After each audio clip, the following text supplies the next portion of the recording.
Hi everyone, I hope you guys are all well. It is an absolute glorious bank holiday here in England. Very rare, but we have got one. So I've been spending a lot this weekend, this long weekend should I say, because we get the extra day off from work now, to do a load of reading. I actually have had Trainspotting for the past 2 weeks to read, but I've only actually read it over this bank holiday weekend, which I know I've been very busy. I've been writing, I've been working, all that jazz. But sometimes you just need, some a bulk free time, and that's what I've had to be able to read this book. And this morning I finished it, so I'm here to talk about Trainspotting by Irvine Welsh. In case you're not aware of the story, this is set in 90s Scotland, and well, I say it's set in 90s Scotland, but the thing is that it was published in the 90s and it's set in Scotland, so it doesn't like overemphasize 90s ness, as it were, to make it very, very obvious that it's deliberately set in the 90s. It was just current at the time. And yeah, so it follows a group of friends, Renton, Spud, Sick Boy and Begbie, in 90s Scotland, who are heroin addicts. Apart from Begbie, Begbie is basically a psychopath who is clean, and one of the other characters who I absolutely adore is Spud, and he is a genuinely beautifully good person who happens to be addicted to heroin. And it's all about the things that they deal with, the concept of getting clean, the concept of being a drug addict, the HIV and AIDS and such in amongst their community of friends, and drugs being the key. And the way that it ends is wonderful. So this is what I'm going to talk about. Now, as you probably all know, Trainspotting was a really cult film that came out in mid to late 90s, which was directed by the fabulous Danny Boyle. I first saw it when I was 18, right before I went to university, and I was completely taken aback by it. It's one of those films that you watch it and you never forget it. Especially the scene with Renton going cold turkey with the baby on the ceiling. Yeah, if you know what I mean. And I remember watching it thinking, oh my god, what is this? But absolutely loving it. But it never made me want to look for the book.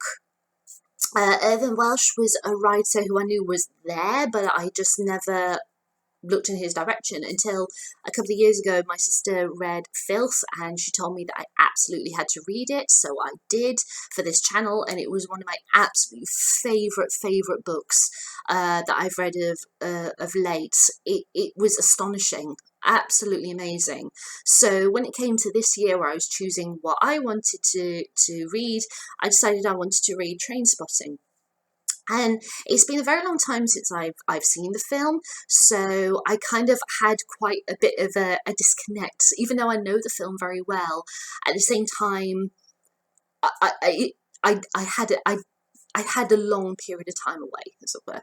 So I had this disconnection. And one other thing to know also is that the film is actually based on the play, which is based on the book. So it also had this adaptational restraint, I suppose you could call it, in regards to where certain characters go and everything. It might not necessarily follow the book, it's following the structure of a play. So there we go. And so when I went into this book, I kind of went in not knowing what to expect. Just as I've mentioned many times before on this channel, that whenever anything is adapted, there's always going to be changes. There's going to be bits of a book that is taken out. There's going to be scenes that never existed in the book. There's going to be various tweaks, or a character you might just look at what they're doing and it makes sense in the film, but it doesn't make sense in the book, and vice versa. So yeah, I kind of went in as a complete blank canvas, and thought I'd give it a go. And my God, I've really been taken aback by this book. First off, one thing you really need to know is that he is not in linear order. So a character who could die at the beginning of the book will be alive at the end of the book.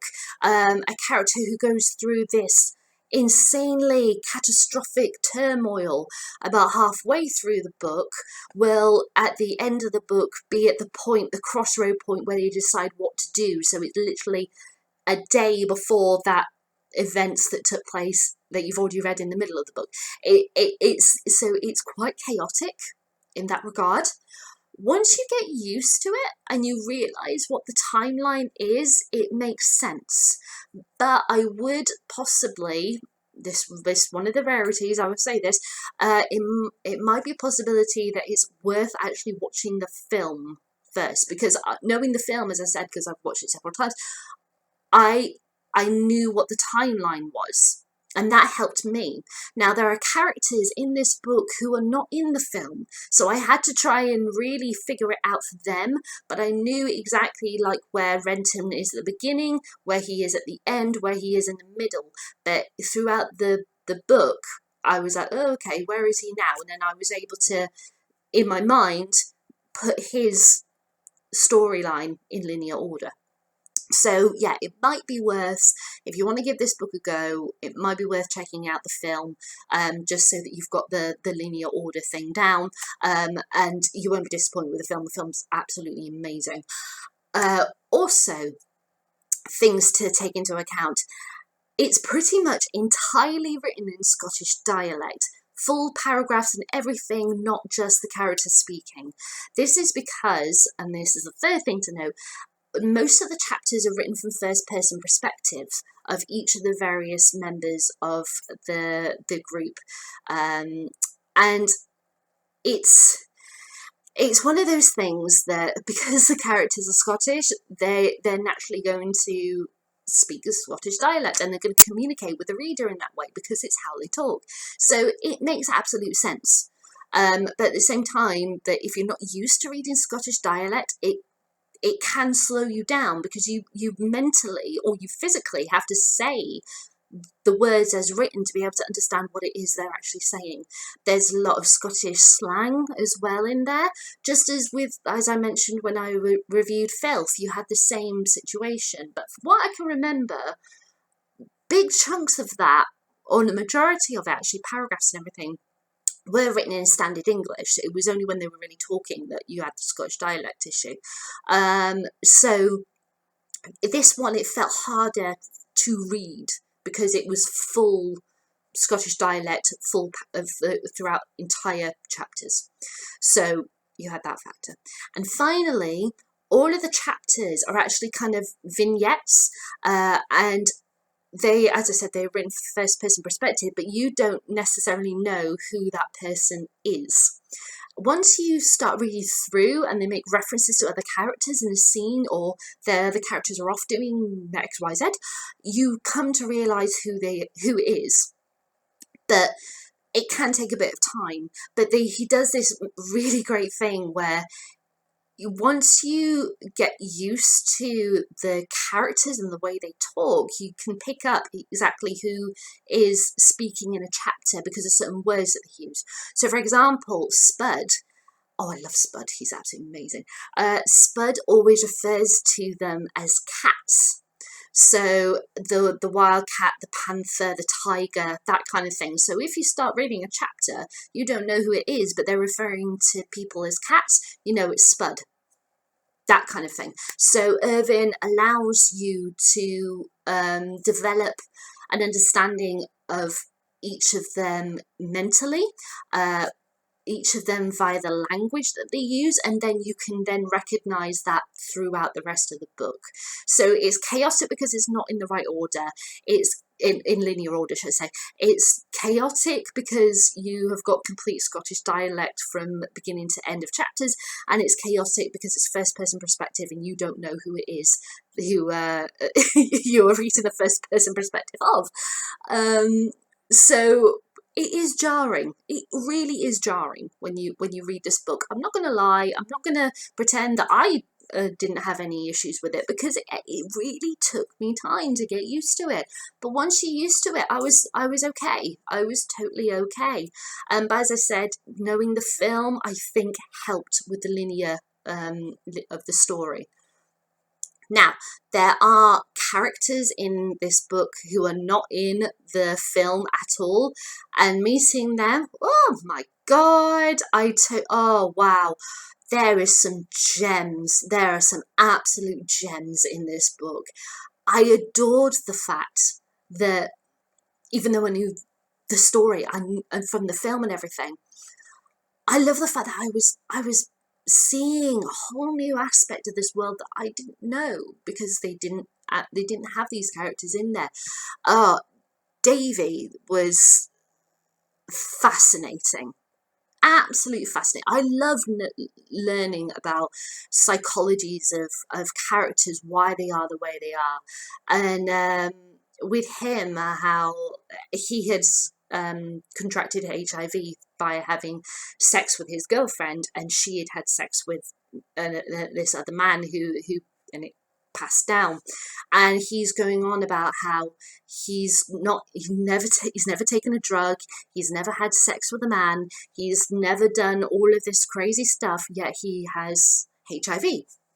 And how society looks at him, and he kind of goes on this mission to find the man who caused him to have this disease, and track him down. And that chapter where in the middle, where you get in a sense the conclusion of his story, my God, I had to close the book and just kind of sit here in my living room for about 20 minutes and just kind of take in what I just read, because Irvin is an astonishing writer in that he will take you to the deepest, darkest pit of hell and make you feel such powerful emotion. I have cried over these terrible characters, like Begbie in this book.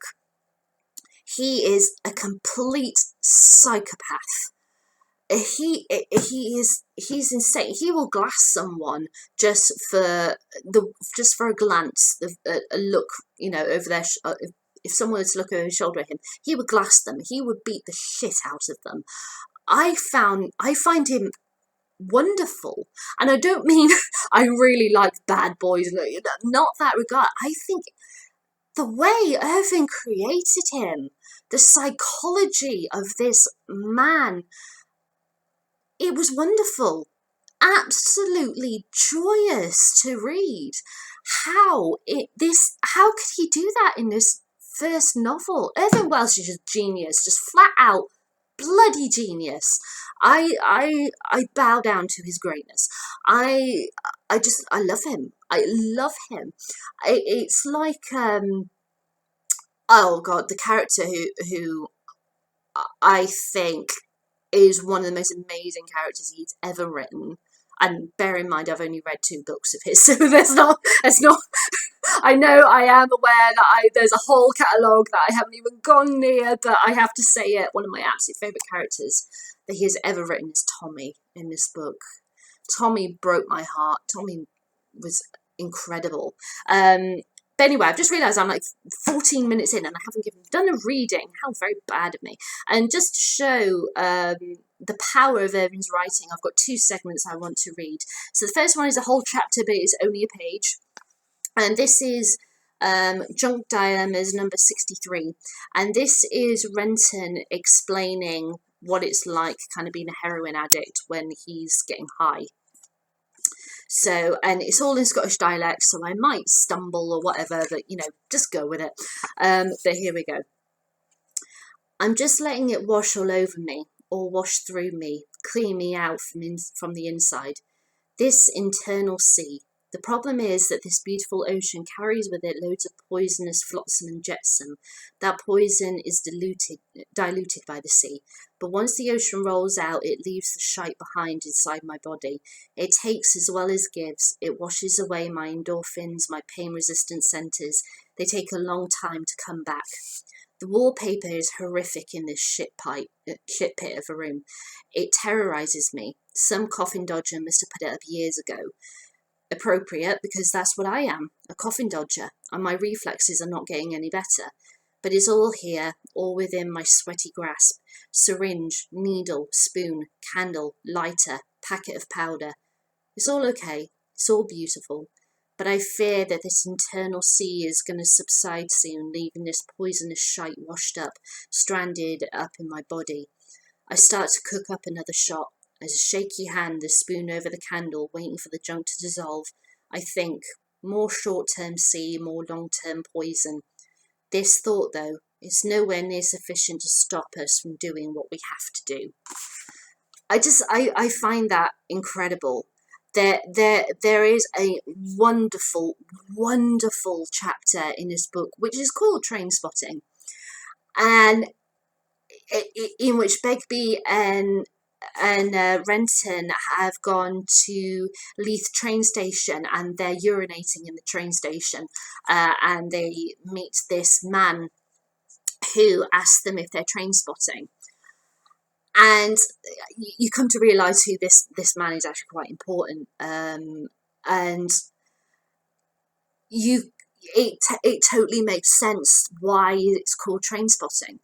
Because people go like, train spotting, really? Why do you do that? And the reason that it's called train spotting is because the concept of that hobby, it makes total sense to those who take part in train spotting, but those who don't, it makes no sense whatsoever why they're doing it. Just as with heroin addicts, if you are a heroin addict or just a drug addict in general, but this book is especially about heroin, it makes total and utter sense what you're doing. But if you don't take the heroin or those drugs or whatever, you're watching from the outside, it makes absolute no sense whatsoever. And that's what it's about. It's about life and understanding things that happen in the world and such. And it just, I read that chapter and I'm like, my God, this makes total sense. I get it now. I get what the hell my 18-year-old self watching the film couldn't get. It's taken till I was 33, but I got it now, and I'm really thankful for that. And just to finish off, I want to read another section to show the power of Irvine Welsh's writing. Again, this is all in Scottish dialect, so I may stumble, whatever, but go with the flow. And this is a chapter where, I think it's Spud, isn't it? Oh, no, it's not Spud, it's Renton, is talking about Begbie going on about a woman called Julie Matheson. And just to show how Irvine can bring such powerful emotion to a section and then just completely pull the rug out from under you with something that a character may say, and the character's personality in a matter of a few words is just spewed out in front of you. So here we go. Begbie is going on about Julie Matheson, who we used to have the hots for. Julie always hated him. I really liked Julie. Maybe that's why. She was a really good punter. She had a bairn when she was HIV, but the bairn was all clear, thank fuck. The hospital sent Julie home in an ambulance with a bairn, with two guys dressed in sort of radioactive-proof suits, helmets, the lot. This was back in 1985. It had the predictable effect. The neighbours saw this, freaked, and booted her out of her house. Once you get tagged HIV, that's you fucked, especially a lassie on her puff. Harassment follows harassment. Eventually, she had a nervous breakdown and with her damaged immune system, was easy prey for the onset of AIDS. It was last Christmas that Julie died. I never made the funeral. I was lying in my own puke on a mattress on Spud's gaff, too fucked to move. It was a shame because Julie was more of a good mate. We never shagged or out like that. We both thought that it would change things too much, like it does in male-female friendships. Sex generally makes them into real relationships or ends them. You go backwards or you go forwards after shagging, but maintaining the status quo is difficult. Julie looked really good when she started on Smack. Most lassies do.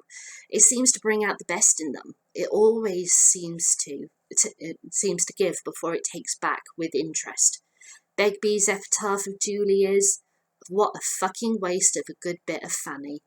I fight back the urge to tell him what a fucking waste of a silver bullet he'd be. I try not to show my anger. It'll achieve nothing except a burst mouth from me. I go downstairs to get another roundup. That blew my mind. The fact that Irvin wrote about all the backstory of this woman who I was so sad for, all the agony that she went through, how she had this relationship with Renton that was a proper friendship. They talked about having sex, but they didn't do it because they didn't want to ruin it.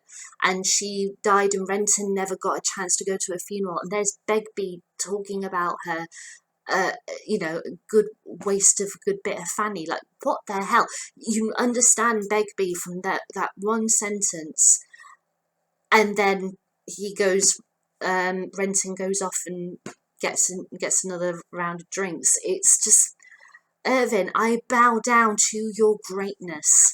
I'm really excited to read any other books by Irvin. But as I said at the beginning of this, if you're going into this book, be aware that it's quite chaotic in structure, but I don't know if that's deliberate or if it was just, this is a first book and that's what he wanted to go with.